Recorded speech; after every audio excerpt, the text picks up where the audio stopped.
1972년도 미국 대선 당시에 있었던 일화입니다.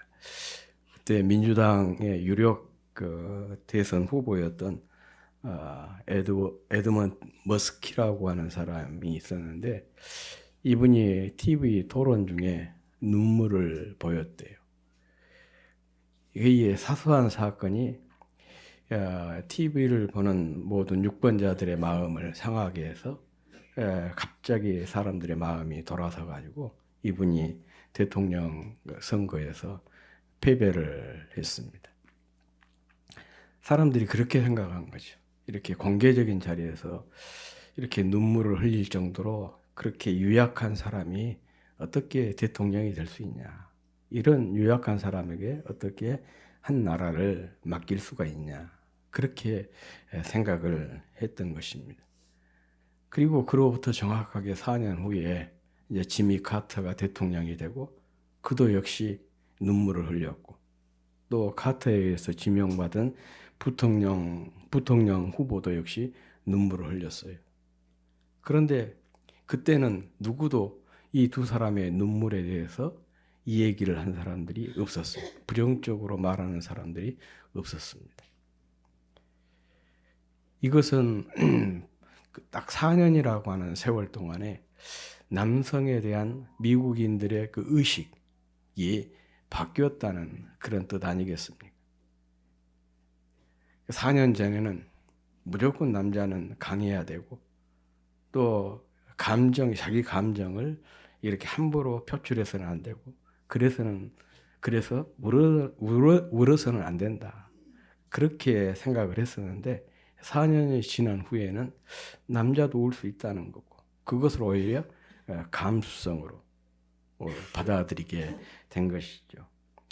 같은 정치인의 눈물이지만 이 시대의 변화에 따라서, 시대에 따라서 이렇게 사람들의 평가가 달라진 것을 볼 수가 있습니다. 같은 눈물인데 4년 전에는 이 유약함의 상징이었고, 4년 후 지금은 그것이 공감성 또 감수성의 상징으로 바뀌게 된 것입니다. 참 이런 것을 보면 어떤 시각의 차이라고 하는 것이 참 중요하다, 그런 생각이 들어요. 우리가 어떤 사람에 대해서나 어떤 사물이나 사건에 대한 편견을 가지게 되고, 그 편견으로 인해서 좋지 않은 일들이 발생하게 된 그 근본에는, 배후에는 뭐가 있냐 그러면 이 관점, 시각이라고 하는 것이 있는 것이죠. 우리가 어떤 사람에 대해서, 어떤 일에 대해서 부정적인 시각을 가지면 편견이 생기게 되고, 그 편견으로 인해서 그 좋지 않은 일들이 많이 파생하게 된 것이죠. 그런 점에서 우리가 늘 좋은 생각, 아름다운 생각을, 시각을 가질 필요가 있습니다. 늘 우리가 신앙적인 시각을 가지고, 또 하나님의 시각으로 사람도 보고, 또 어떤 사건들도 볼 수 있는 그런 눈을 갖는 것이 참 중요한 것 같습니다. 오늘 성경에도 보면 한 사람에 대한 평가가 아주 극명하게 엇갈린 사람이 나옵니다. 그가 누구냐? 오늘 본문 함께 교독했던 이 본문의 주인공 므낫세라고 하는 사람입니다. 므낫세는 이스라엘 남쪽 유다의 14번째 왕이었습니다. 13번째 그 경건하고 신실한 히스기야의 아들이었어요. 그런데 이 사람이 12살에 왕이 됩니다. 이 말은 히스기야가 죽을 병에 걸려서 죽게 되었었는데, 하나님께 간절히 기도했더니 하나님께서 그의 생명을, 병을 회복시켜 주시고 그의 생명을 15년 동안 연장시켜 주셨어요. 그러니까 바로 그가 생명이 연장된 그 기간에 므낫세가 태어나게 된 것이죠. 그런데 이 므낫세가 왕이 되어서 자기 아버지처럼 신실한 경건한 그런 삶을 본받은 것이 아니고 이 히스기야의 아버지가 아하스인데 남쪽 유다 왕들 중에서 아주 사악한 왕 중에 한 사람이에요. 아버지를 닮지 않고 할아버지를 닮았습니다. 그래서 그 산당을 만들고 또 우상들을 수입해 오고 또 바알 산당을 짓고 아세라 목상을 만들고 또 이롤 성신을 숭배를 하고 심지어는 하나님의 전 앞에다가 이런 우상들을 섬기는 단을 세우는 그런 그 악행을 저질렀어요. 그뿐만이 아닙니다. 하나님께서 가장 싫어하는 것 중에 하나가 사람을 제물로 바치는 인신제사거든요. 그런데 몰렉이라고 하는 신을 섬기면서 자기 아들들을 이 몰렉에게 제물로 바친 거예요. 그 인신제사를 하나님이 싫어하는 이 사람을 제물로 드리는 그런 제사까지 지낼 정도로 이 온갖 만행을 다 저질렀습니다. 그 내용이 오늘 그 33장 1절부터 9절까지에 보면 그가 저지른 그 만행들 얘기가 쭉 나오고 있습니다. 아무튼 자기 아버지가 종교 개혁을 통해서 나라를 바로 세우고 또 우상들을 다 제거하고 그랬는데 다시 이 므낫세가 통치를 하면서 이 유다 온 땅을 우상 천지로 만들어 버렸던 것이죠. 그리고 자기 자신도 아주 적극적으로 우상 숭배에 가담한 자가 되었습니다. 다시 말하면 자기 아버지가 이루는 이 신앙 개혁, 종교 개혁을 한순간에 헛된 것으로, 쓸데없는 것으로 만들어 버렸어요. 우리가 흔히 그런 말 하지 않습니까? 무언가를 세우는 일은 참 힘들죠. 많은 시간이 걸리고 많은 노력이 걸리고 이 소요가 되고 또 많은 물질과 헌신과 희생이 따르게 되는데 그것을 무너뜨린 데는 한순간이에요. 저 동해안 쪽에 이번에 큰 산불이 거기에 대한 좋은 예가 아니겠습니까? 산을 가꾸기 위해서 수십 년의 시간들이 걸렸는데 그것을 태우는 데는 그 한순간이었지 않습니까? 천년 고찰이 그냥 순식간에 사라져 버렸습니다. 나라도 마찬가지고 가정도 마찬가지고 우리 삶도 마찬가지예요. 세우는 데는 많은 시간이 소요가 되고 많은 노력과 정성과 헌신과 희생이 따르지만 그것을 무너뜨리는 것은 금방인 것입니다. 그래서 열왕기서의 저자는 이런 므낫세에 대해서 굉장히 혹독한 평가를 하고 있습니다. 열왕기하 24장 3절 4절 한번 띄워주시기 바랍니다. 같이 한번 읽어보겠습니다. 시작. 이 일이 유다에 임함은 곧 여호와의 말씀대로 그들을 자기 앞에서 물리치시고자 하심이니 이는 므낫세에 지은 모든 죄 때문이며 또 그가 무죄한 자의 피를 흘려 그의 피가 예루살렘에 가득하게 하였습니다. 여호와께서 사하시기를 즐겨하지 아니하시니라. 외세의 침략을 받고 나라가 위태롭게 된 이유가 뭐냐? 바로 므낫세가 저지른 죄악 때문이다.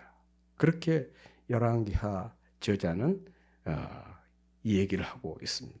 이뿐만 아니에요. 열왕기하 23장, 22장 11절, 13절, 11절에서 13절, 16절, 또 23장 26절 이런 데 보면 이 므낫세의 죄가 유다를 멸망시킨 원인이다. 다시 말하면 이 므낫세가 유다 멸망의 원흉이다. 그렇게 혹독한 평가를 하고 있습니다.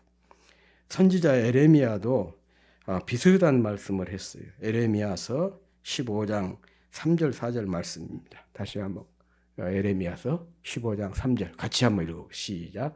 여호와의 말씀이라 내가 그들을 네 가지로 벌하리니 곧 죽이는 칼과 찢는 개와 삼켜 멸하는 공중의 새와 땅의 짐승으로 할 것이며 유다 왕 히스기야의 아들 므낫세가 예루살렘에서 행한 것으로 말미암아 내가 그들을 세계 여러 민족과 흩으리라. 네.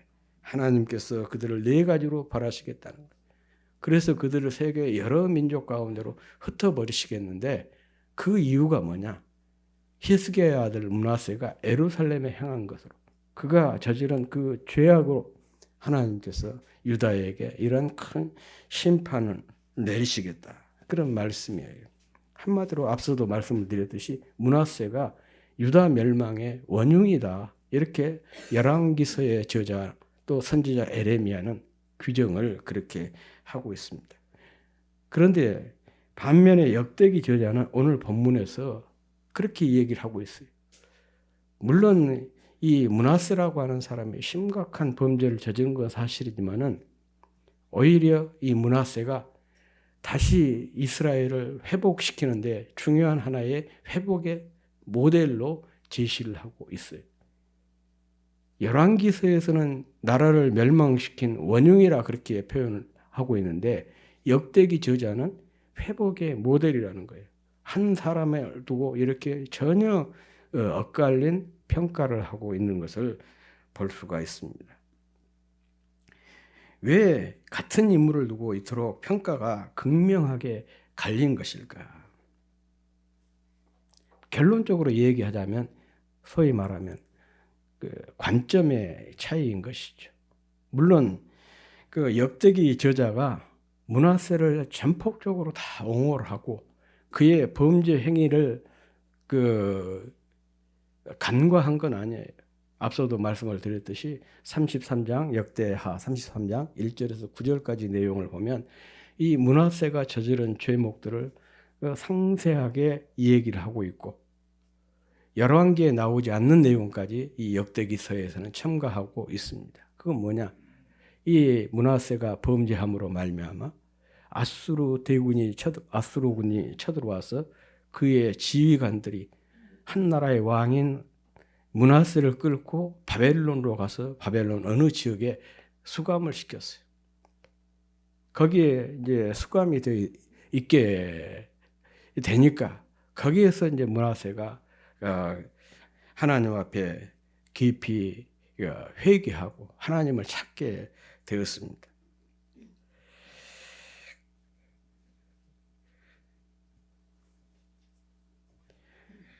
그래서 찾게 되었고, 그럼에도 역대기 저자는 이 므낫세를 그렇게 평가를 하고 있습니다. 여기에 그런 얘기를 14절부터 20절까지 내용이 이제 그런 내용이에요.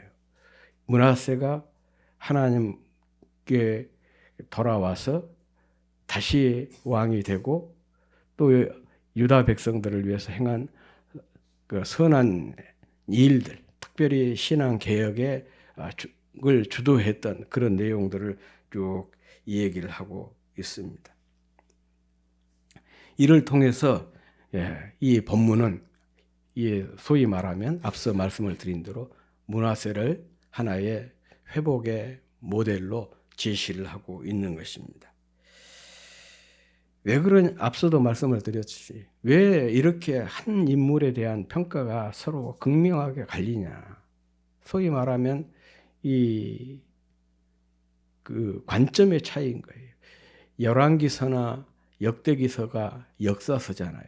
이 역사를 서술하는 기록자들의 사관의 차이다. 그런 얘기인 거죠. 열왕기 저자는 왜 이스라엘이 멸망하게 되었느냐? 거기에 초점이 맞춰져 있습니다. 그러다 보니까 그 누구보다도 악행을 저질렀던 므낫세를 부각시킬 수밖에 없고 므낫세가 유다 멸망의 원흉이라 그렇게 제시를 한 거예요. 그런데 역대기는 이미 이스라엘이 망해서 바벨론에 포로 생활을 했고 그리고 다시 회복이 되어서 나라를 회복시키기 위해서 지금 고국에 돌아왔는데 완전히 폐허에서 다시 시작을 해야 돼요. 그런 상황에 놓인 백성들에게 위로와 소망을 주기 위해서 기록된 책이 바로 역대기서이고 그러면서 이 므낫세를 하나의 모델로 제시를 한 것입니다. 므낫세가 그렇게 악행을 저지르고 그에 대한 심판으로 바벨론에까지 끌려가서 그 감옥 생활을 했는데 거기에서 그가 돌이키니까 하나님이 다시 그를 회복시켜 주셨지 않냐. 우리도 이 므낫세처럼 하나님께 돌아오면 다시 하나님이 회복시켜 주신다. 옛날 다윗 솔로몬 시대의 그 영광을 회복시켜 주실 것이다. 그런 그 메시지를 가지고 있는 것이 바로 이 므낫세 사건인 것이고 역대기의 주제인 것입니다. 그래서 역대기는 열왕기가 정말 그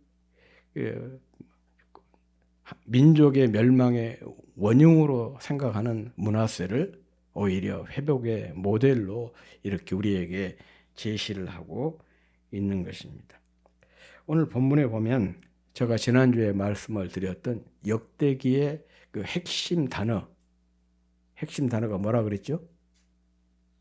히브리어. 지금까지 기억하신 분들은 굉장히 머리가 좋거나 아니면 일주일에 복습을 했다는 얘기가 돼요. 다라시. 다라시란 뜻이 뭐라 그랬죠?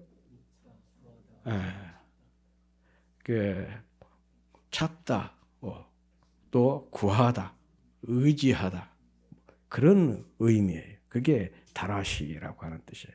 이게 바로 역대기를 대표하는 한 단어로 대표하자면 이게 다라시라고 하는 단어로 대표를 할 수 있는 핵심 단어인데 이 핵심 단어를 연상케 해주는 표현이 오늘 본문에 보면 나오고 있습니다. 12절부터 14절 말씀이에요.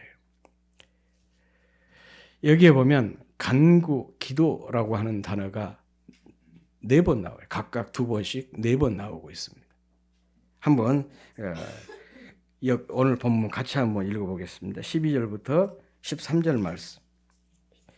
시작. 그가 환난을 당하여 그의 하나님 여호와께 간구하고 그의 조상들의 하나님 앞에 크게 겸손하여 기도하였으므로 하나님이 그들의 기도를 받으시며 그의 간구를 들으시사 그가 예루살렘으로 돌아와서 다시 왕위에 앉게 하시매 므낫세가 그제서야 여호와께서 하나님이신 줄을 알았더라. 여기에 보면 간구, 기도. 이 간구, 기도는 첫 번째 간구와 기도는 므낫세가 드린 것이고 두 번째 간구와 기도는 그 므낫세의 간구와 기도를 하나님께서 응답하신 그런 의미로 4번에 거쳐서 2번씩 각각 4번에 거쳐서 표현이 되고 있는데 바로 이 표현 자체가 다라시라고 하는 의미와 같은를 연상케 해주는 그런 단어들입니다.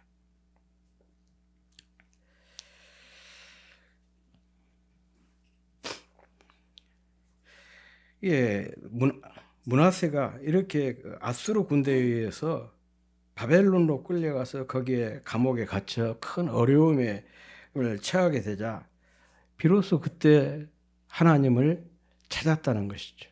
하나님께 기도했어요.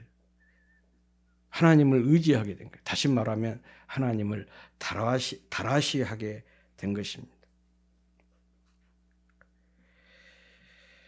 물론 이것은 역대기에 나온 모든 선한 왕들의 공통적인 모습이에요. 다윗 얘기 지난주에도 했었죠. 블레셋이 쳐들어왔을 때 하나님께 묻고 또 물었다. 솔로몬도 왕이 되었을 때 이 많은 백성들을 내가 어떻게 잘 다스릴 수 있을까 걱정해서 기브온 산당에 가서 하나님께 일천번제를 드렸습니다. 이게 바로 하나님을 다라시한 것이죠. 또 분열 왕국의 최초의 남왕국의 최초의 왕이었던 르호보암, 애굽의 시삭이라고 하는 애굽 왕이 쳐들어왔을 때 하나님께 기도했어요. 그래서 하나님이 르호보암의 기도를 들으시고 시삭을 물리쳐 주셨습니다. 또 그 뒤에 아사라고 하는 임금이 유다를 다스릴 때는 쿠스 사람 세바라고 하는 사람이 100만 대군을 거느리고 유다를 쳐들어왔어요. 또 아사가 기도해서 그 100만 대군을 물리친 얘기. 여호사밧 때는 에돔, 모압, 암몬 이 세 나라 연합군이 유다를 침략해 왔고 또 여호사밧이 기도해서 물리쳤어요. 또 유명한 사건이 바로 히스기야 아니겠습니까? 아수르가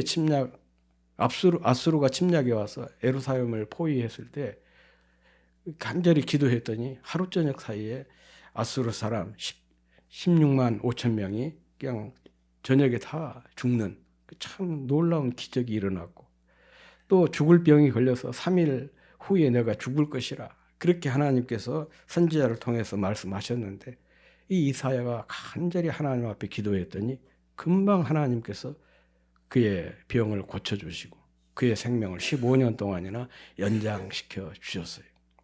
그래서 역대기에 나온 선한 왕들의 공통점이 뭐냐? 어려운 일을 만났을 때 하나님을 찾는 것이었고, 하나님을 찾을 때 하나님께서 그들의 문제를 즉각 해결해 주셨다. 그런 내용들이 이 므낫세도 마찬가지입니다. 열왕기서의 저자가 므낫세를 유다 멸망의 원흉으로 그렇게 지목을 하고 있는데 절대 이게 과한 평가가 아니죠.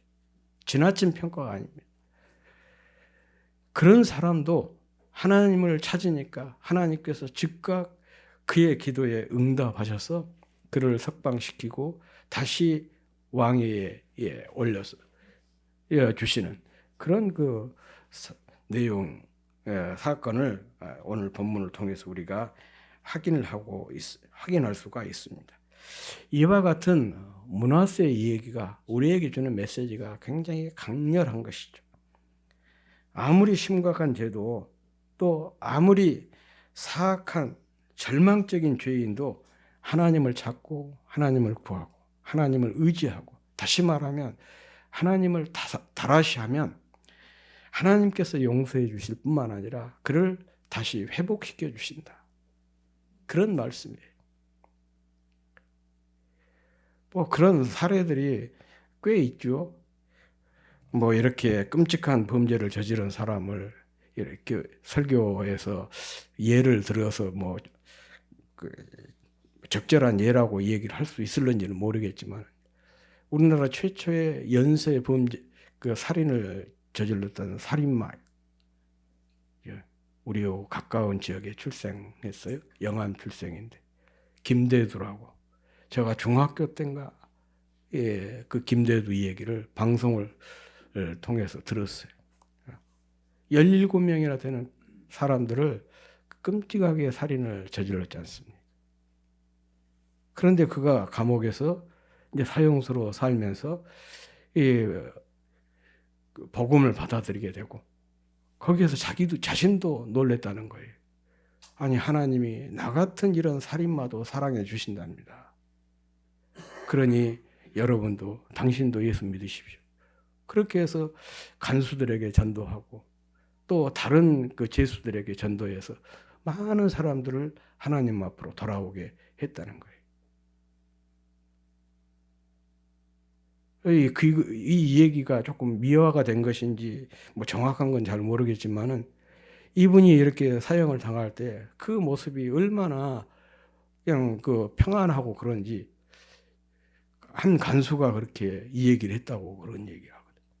저런 사람도 죽여야 되냐?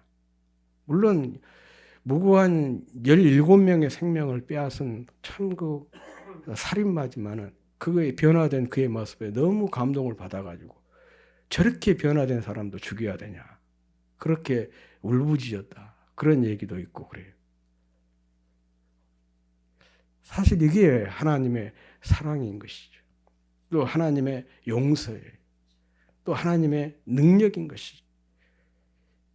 이 므낫세의 이 얘기는 바로 이런 점을 우리에게 아주 강력하게 시사하고 있는 것입니다. 어떤 죄도, 아무리 심각한 죄도, 또 아무리 극악한 죄를 저지른 죄인도 하나님을 찾으면 반드시 하나님께서 그를 외면하지 않는다. 그를 다 용납하고 받아주시고 용서하고 회복시켜 주신다. 거기에 대한 하나의 중요한 모델이 바로 므낫세라는 것입니다.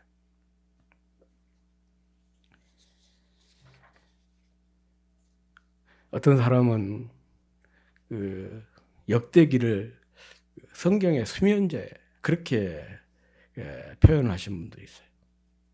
또 어떤 사람은 이 성경의 아라비안 나이트다.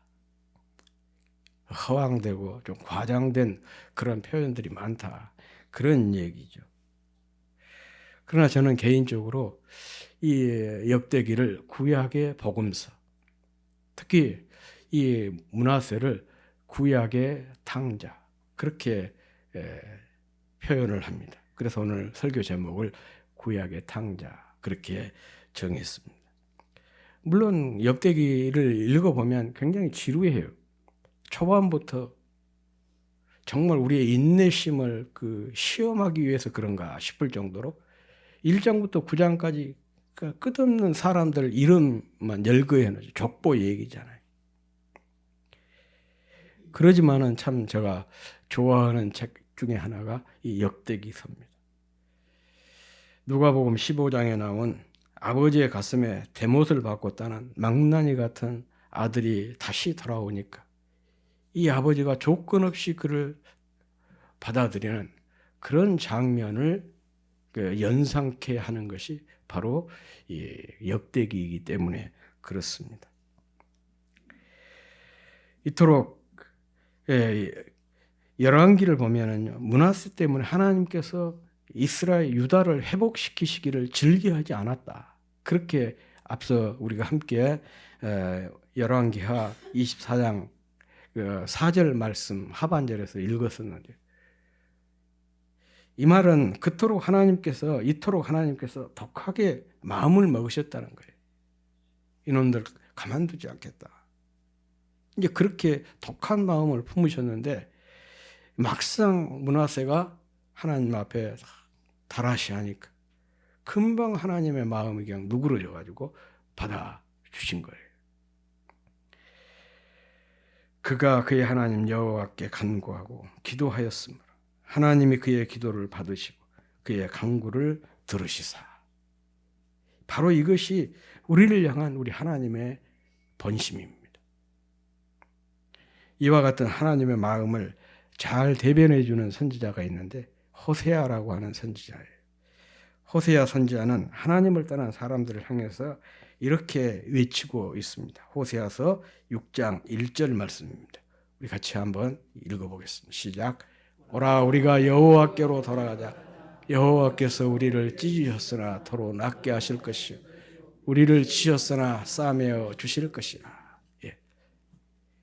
하나님이 이런 분이라는 거예요. 비록 하나님께서 우리를 찢었지만은 하나님 앞에 나아가며 도로 낫게 해주실 것이고, 하나님이 비록 우리를 쳤지만은 하나님 앞에 나아가며 다시 우리를 그 상처를 싸매 주실 것이라. 이와 비슷한 얘기를 선지자 이사야도 했어요. 오라 우리가 서로 변론하자. 너희 죄가 주홍 같을지라도 눈과 같이 희어질 것이요 진홍같이 붉을지라도 양털과 같이 되리라. 그렇게 말씀하고 있습니다. 그렇습니다. 우린 돌아서도 주님은 변치 않으시고 우린 넘어져도 주님의 사랑은 영원합니다. 어떤 이발사와 목사님이 함께 이렇게 길을 가게 되었대요. 그런데 이 이발사가 이제 기왕에 목사님 만난 김에 자기 불만을 다 토로한 거예요. 하나님이 진짜 살아계신다면 어떻게 이렇게 세상이 악하냐? 왜 세상에 이렇게 악한 일들이 막 수두룩하고 범죄자들이 우글대냐? 하나님이 안 계신 거 아니냐? 그렇게 이 얘기를 했어요. 뭐 이발사뿐만 아니라 우리도 그런 생각 가끔 갖지 않습니까? 솔직히 진짜 하나님이 살아계신가? 하나님이 살아계신다면 어떻게 이런 일들이 일어날 수 있나? 혹시 하나님이 무기력하거나 우리 일에 대해서 별로 관심이 없는 게 아닌가? 그런 생각 든 적 없어요? 여러분은 뭐 믿음이 좋으셔가지고 그런 생각을 안 가지신지 모르지만 저는 그런 생각을 많이 했어요. 뭐 지금은 안 합니다만 많이 했어요.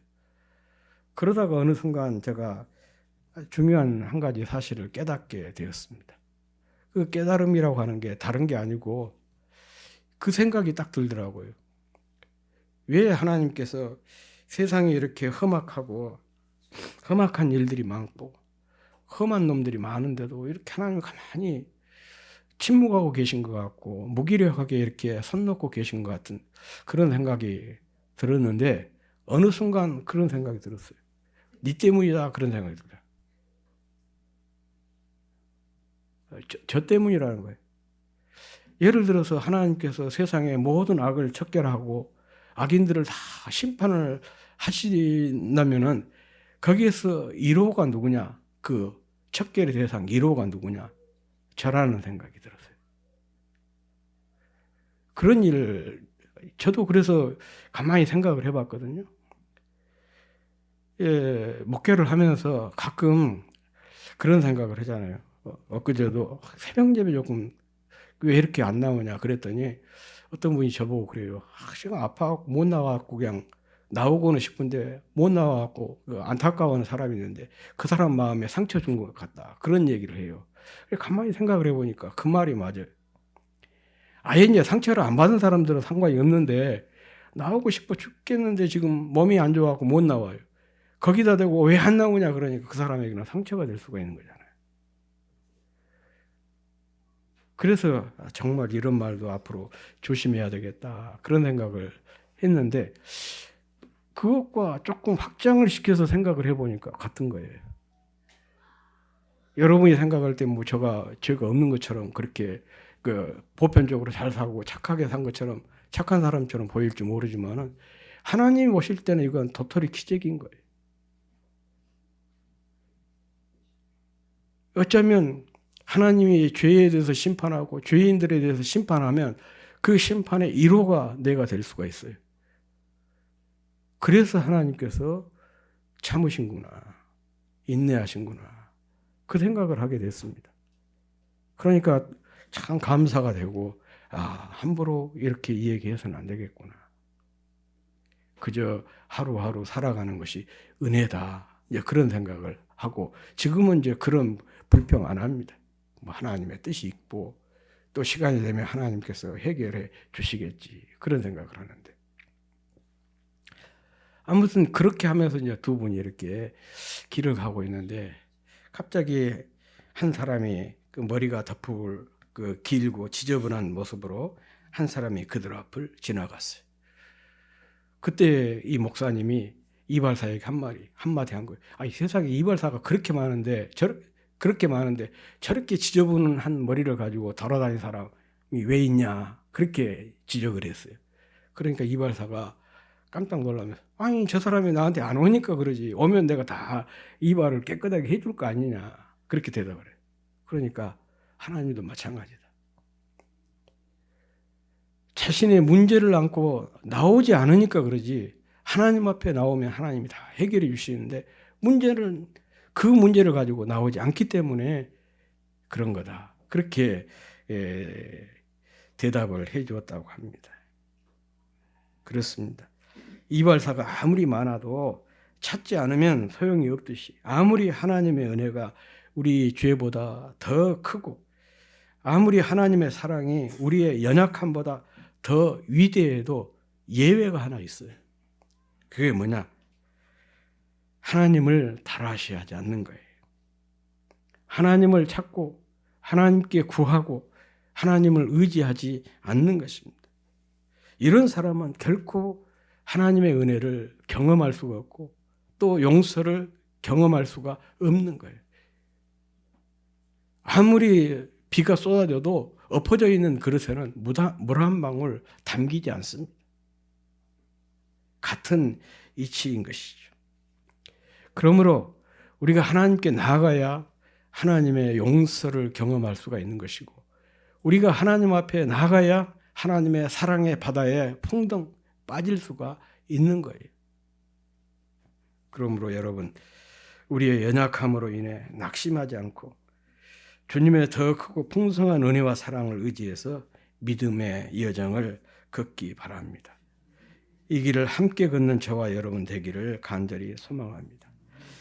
아무리 힘들고 어려워도 놀라지 말고 또 주님께서 낫게 하시고 싸매어 주실 것을 소망하면서 주님을 찾고 주님을 구하고 주님을 의지할 수 있기를 바랍니다. 날마다 순간마다 주님을 달아시 할 수 있기를 주의 이름으로 축복합니다.